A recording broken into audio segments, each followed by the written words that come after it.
What is up, guys? It is Jacob from QuadHunting, and it's playoff time, so this is the Lions versus Seahawks wildcard matchup preview. So for this wildcard matchup, I decided we were going to do things a little bit different. On most of my preview videos, I had just kind of rambled on about things I saw and what I thought and all that kind of stuff. But for this one, being playoffs, and something I actually wanted to do early in the season and just didn't think about it till now, I decided to open it up as a Q&A for fans of any team, Seattle Seahawks, Lions fans, or any NFL team, not even NFL teams. You could be any kind of person asking questions about this. And I opened it up for all of the questions to come in. Questions came in, and I'm going to answer them in the preview video, and that's how we're going to preview this game. So without further ado, let's get into the questions. So we'll start from the questions from Pro Sports. You had a couple there, well, a lot of them. That's where most of them came from. We're all on Pro Sports. So, okay, this name, JTRB1. Okay, probably butchering that. Stupid cat. Okay, can the Lions stop Wilson? Yes, it's football. Any given Sunday, you can stop anyone. It just depends on how the Lions come to play. Russell Wilson's a great quarterback. Great quarterbacks can be stopped. That's what stops them from being elite. Even Tom Brady has off games, so just not very often. Yes, the Lions can stop Russell Wilson. The defensive line, if they can contain him and force him to stay in the pocket long enough to get hit, they can do that. Do I think it's going to happen? No. They can contain him, yes. Yeah, they can. It's not a very high percentage chance of them stopping him. We've been destroyed by mediocre quarterbacks all year long, and Russell Wilson's anything but a mediocre quarterback. So I think the Lions can. Will they? No. I think Russell Wilson will be their undoing in this game. Now, can the Lions score against the Seattle defense? The Seattle defense is not the Seattle's defense of old. They're not the Seattle defense. They're not the Seahawks defense of a couple years ago. The Seahawks are very beatable now at this point. They got great pass rushers, which are in a later question I'll get into. They have a good pass rush. They're good. They have a great linebacking core for the most part, and they have a good secondary. But like I said, any given Sunday, the Lions could get on them. The Lions' pass game is their strongest part of their offense. So if Lions can get rolling, they can beat anyone. They just haven't been rolling most of the year. So Lions can score on Seattle's defense. Will they? I don't think so much. Now, can the Lions beat the Seahawks and their refs? I assume this person's not a Seattle Seahawks fan and thinks they get calls. I think every team assumes other teams get calls that their team won't. But the Lions can beat the Seahawks, like I said. I just don't think they will. I'm making that out clear now. I don't think the Lions are going to beat the Seahawks.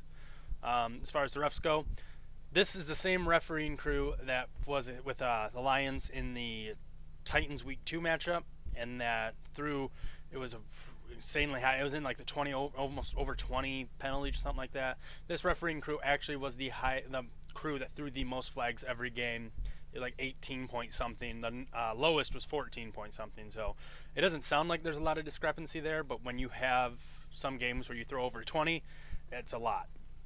Now this comes from CBTE, who is a Seahawks fan, clearly, as his avatar suggests. Seahawks symbol with a Jimmy Graham in the Saints uniform still. Well, he's been in the the Seahawks uniform. You'd think you could update your picture there, but whatever suits you.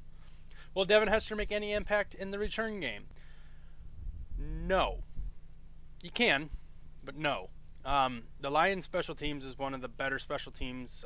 That's probably the strongest point of their team. Is the special teams right now.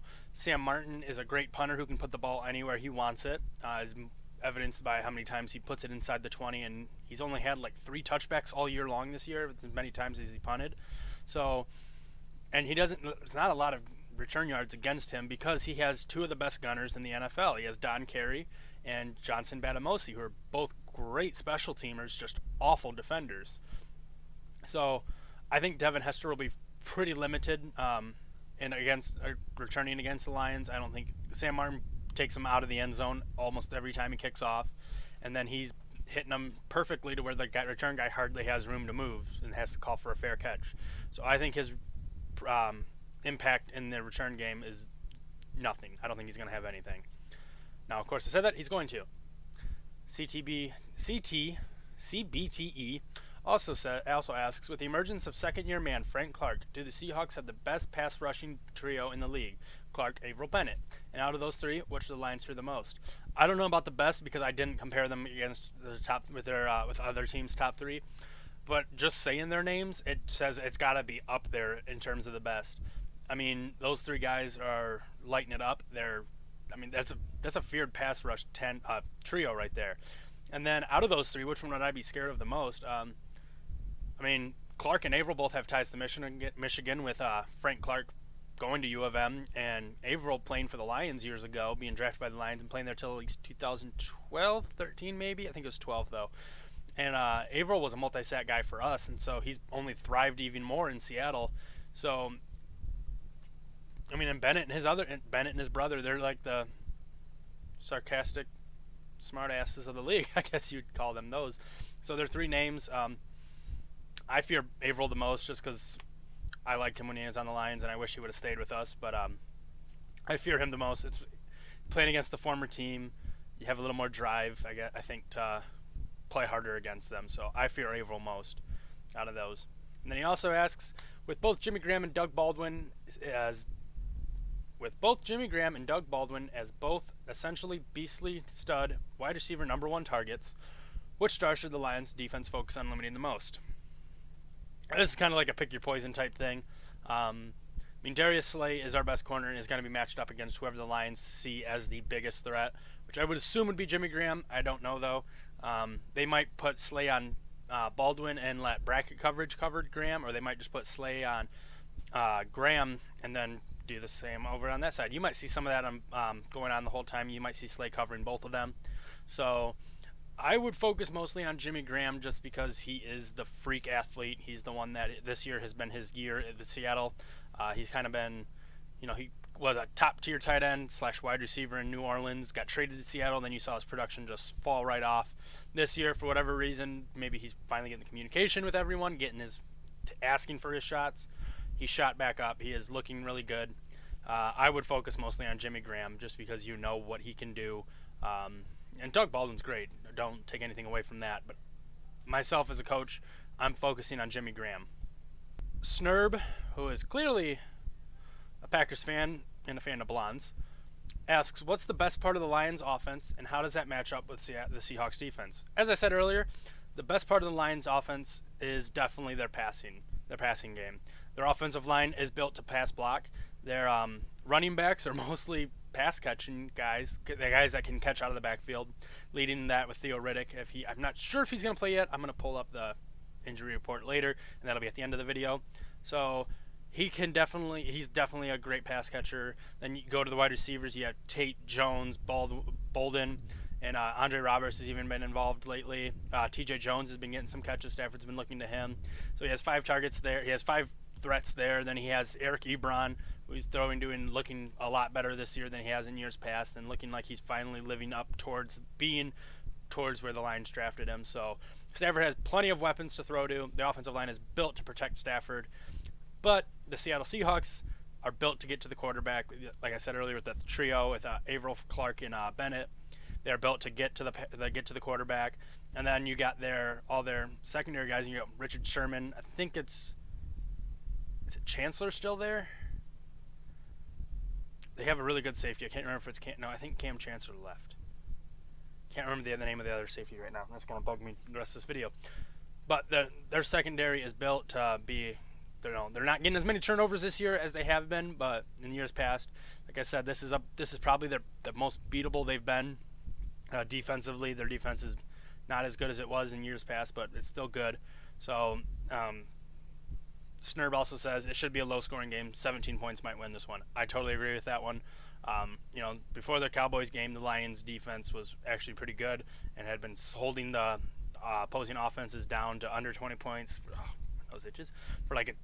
There's like a 5-game stand there, but it was against worse teams. The media got behind it and said, "Oh, the Lions' defense is great." Lions' defense is not great. The Lions' defense is bad. They have not gotten better. I don't know what the media's getting from this. They're only just seeing they're only letting the other team score 17.5 points, whatever, of this period. And they see that as, the Lions defense must be great. They've turned the corner. The Lions defense is not that great, honestly. We're very we had at the beginning of the year, we had a lot of holes that we were trying to plug with just random guys, and it wasn't working.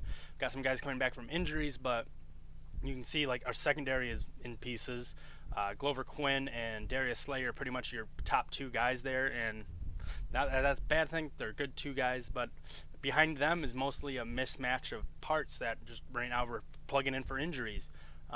Isa Jackson should not be getting as much playing time as he's been getting. He's been awful, but we have no other choice. It's him or Johnson Batamosi, and Batamosi's built to be a special teamer, not to be a coverage corner.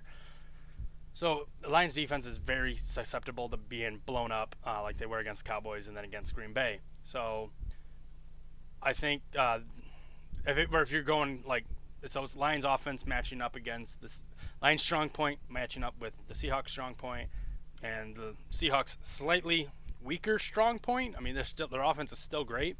Matching up against the Lions' weakest point of their team, their defense is awful.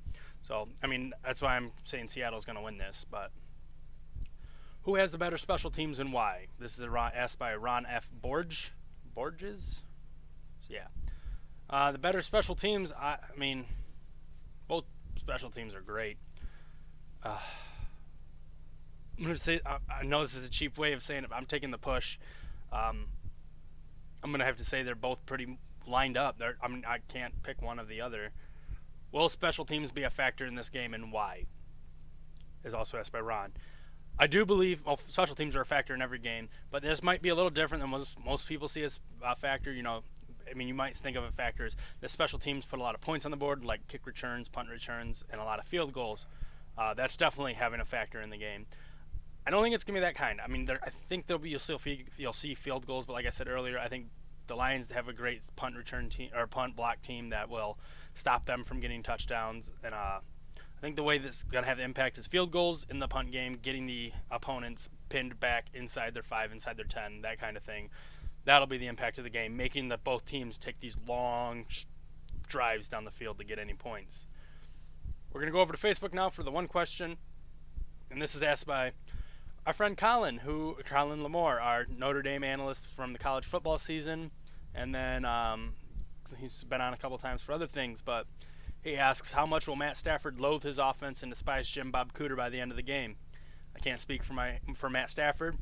I can speak for myself. If this goes the way I think it's going to, I'm going to loathe this offense entirely. Look at our last two games, the Cowboys and the Packers. We had a run game going for the first time in forever, like week 1.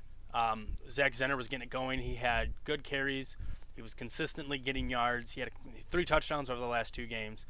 In the first halves, no doubt, no less. And then they just drop off. They stop running the ball. They're going out to the passing, and they get these 3 and outs, and they're just off the field.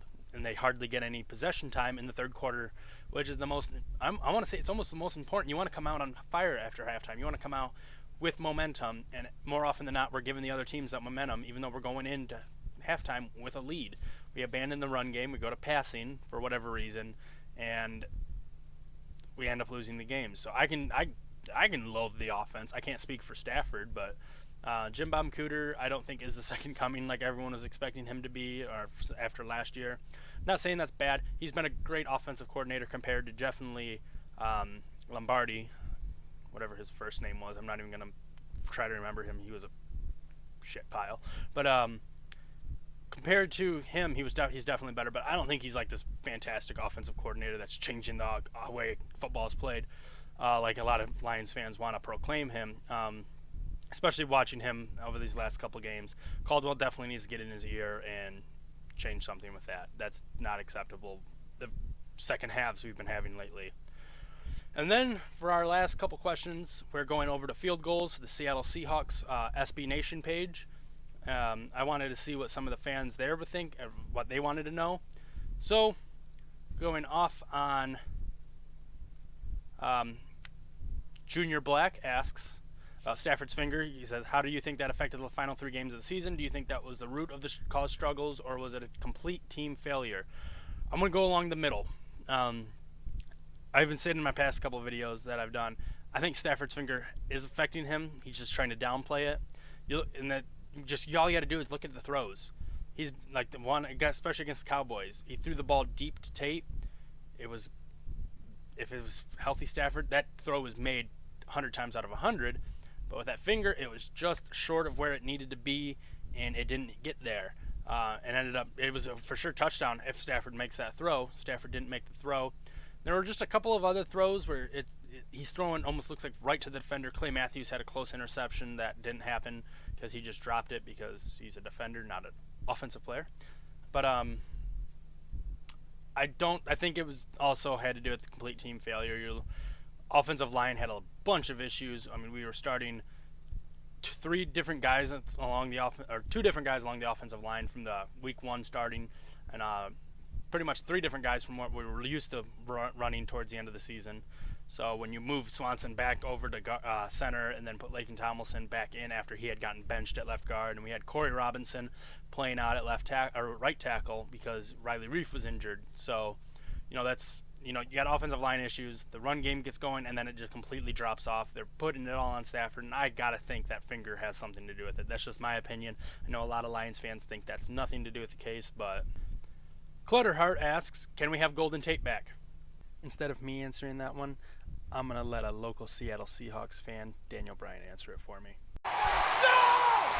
No! No! No! Thanks, Daniel. Sideshow Bob has our last question for us. Yep, last question. How important is Swanson at center to the Lions' offense? And then he also goes on to say, I have read elsewhere that his concussion has thrown the offense into a bit of disarray. Do you agree about his importance? Is he expected back? And if so, do you see him being more influential in the passing game or the running game? Swanson is incredibly important to the Lions offense. I mean, you think of the 3 most important positions on the offense, it's quarterback, left tackle, center. The quarterback center combination, that needs to be a good combination. And Swanson and Stafford clearly had good communication with each other this year. Swanson took leap and bounds. Beginning of the season, I was calling for him to be cut, and he's played this year like a top 10 center. He's been fantastic in that role. So even though Graham Glasgow's been great at left guard for this part of the season, him moving to center, there's a communication thing going on there, and it's just you can't build that up over just a game or a couple practices. Swanson got it over a couple years now with Stafford, and I think that's more important and helpful for Stafford. So I do think it did throw off the offense. I do agree about I do think his importance is incredibly important to the Lions. Wow, I said that way too many times there.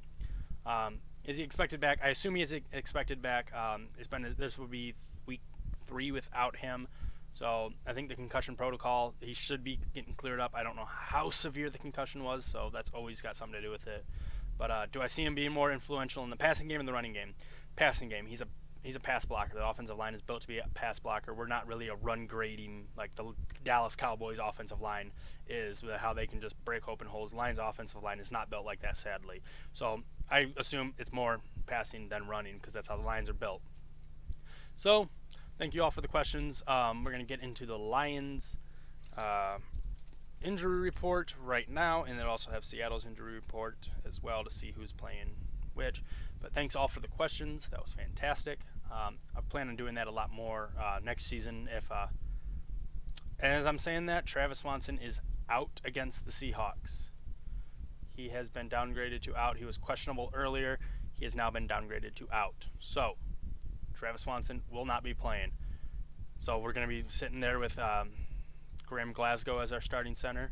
So that last question, you can just pretty much throw that out. But Swanson is important to this offense, and that sucks, him not being there. So the Lions injury report. This is all week. Yeah, this is for tomorrow's game. So the Lions injury report is Andre Roberts is questionable. You gotta remember, there's no probable designation anymore. You can't say someone's probable for a game. It is they're questionable at best, but that usually can mean they're probable. They're gonna play. So Andre Roberts questionable with a shoulder injury. DeAndre Levy is questionable, but he's been questionable since he's come back. So I fully expect both those guys to play. Riley Reif is questionable. I'm hoping he's back. He's definitely an upgrade over Corey Robinson and whoever else they're trying to rotate in there at right tackle to replace Reif. But then now we just learned that Travis Swanson is out. So that definitely hurts the offensive line. For the Seahawks, they have already only reported 2 players ruled out, and that is running back CJ Prois. It was almost like Promise. I almost wanted to say Promise when I said that. But he is out with a shoulder injury, and then Tony McDaniel, one of their D tackles, he is out with a concussion. So both teams are actually kind of going into this pretty healthy, which is kind of surprising being wild card, after 17 weeks. Both teams are coming in pretty healthy for the most part. I mean, they're probably there's guys on IR that definitely hurt, like Riddick being on IR. I thought he was. I talked about him coming back. Wow, I knew he was on IR too. But no, there's guys on IR that. So take that with a grain of salt. Anyways, my official prediction is I am Seahawks 28, the Lions 17. I don't think this is the year the playoff curse is broken. Lions haven't won in the playoffs since 1991, 3 years before I was born. BT Dubs. But yeah, that is the video. That is all the questions, the practice, my injury reports, my predictions. So if you like it, leave a like, subscribe to the channel. More Lions news there. And all that fun stuff. If the Lions win, there will be a recap and a preview video coming out next week. If the Lions lose, there will be a recap and then recap of the game and then a recap of the entire season video coming out next week. So stay tuned for those, and I will see you guys all next time. Bye.